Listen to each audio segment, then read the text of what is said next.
সকলকে আজকে পয়লা শ্রাবণ মাতৃসম্মেলন আমাদের আজ থেকে শুরু।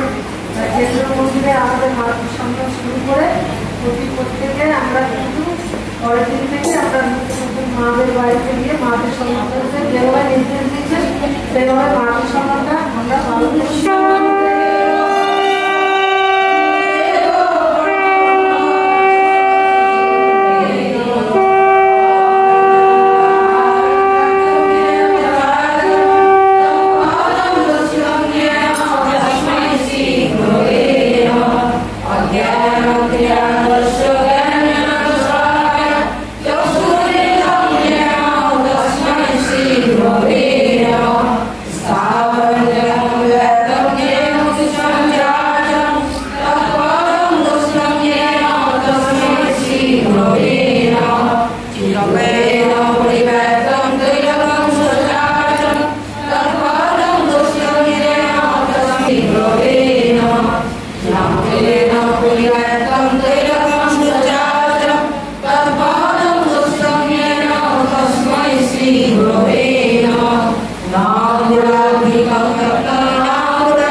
সর্বপ্রথম আমাদের দুর্বলতার বিরুদ্ধে যুদ্ধ করতে হবে, সাহসী হতে হবে, বীর হতে হবে।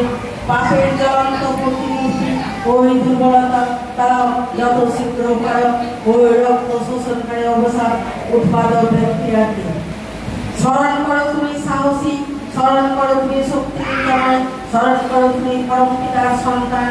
আগে সাহসী হও, অকপট হও, তবে জানা যাবে তোমার ধর্ম রাজ্যে দুর্বল অধিকার জন্মেছে। এতটুকু দুর্বলতা থাকলেও তুমি ঠিক ঠিক অকপট করতে পারবে না। আর যতদিন তোমার মন মুখ এক না হচ্ছে ততদিন তোমার মলিনতার গায়ে হাতই করবে না। মন মুখ এক করে আর ভিতরে গলদ জমতে পারে না। ঘুরিত আবর্জনা ভাষায় ভেসে উঠে পড়ে পাপ নিয়ে তার ভিতর ভাষা মানতে পারে না। ঘটে যাওয়াটা বরং দুর্বলতা নয় গো, কিন্তু চেষ্টা না করাই দুর্বলতা। তুমি কোনো কিছু করতে প্রাণ করে চেষ্টা করা সত্ত্বেও যদি বিফল মনোরথ হও, ক্ষতি নাই। তুমি ছেড়ো না ওই অম্লান চেষ্টায় তোমাকে মুক্তির দিকে নিয়ে যাবে।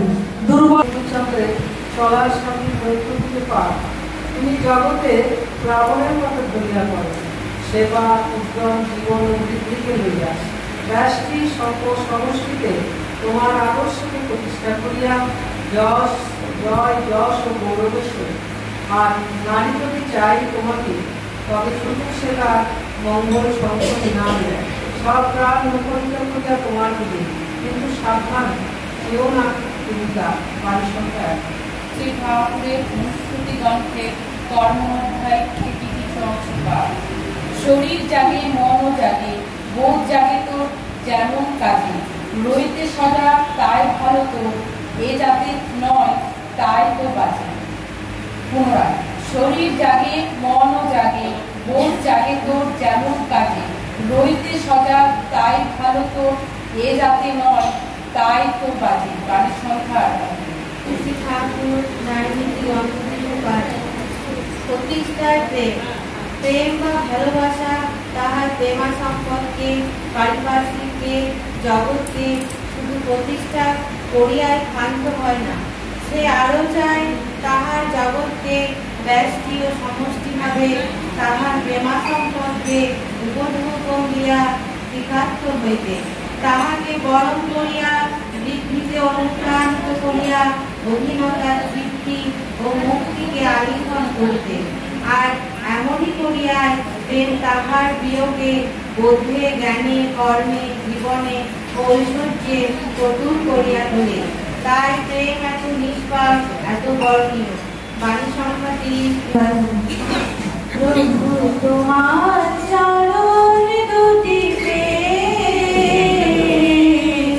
ধন্য আমার জীবন, প্রভু তোমার চরণ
ও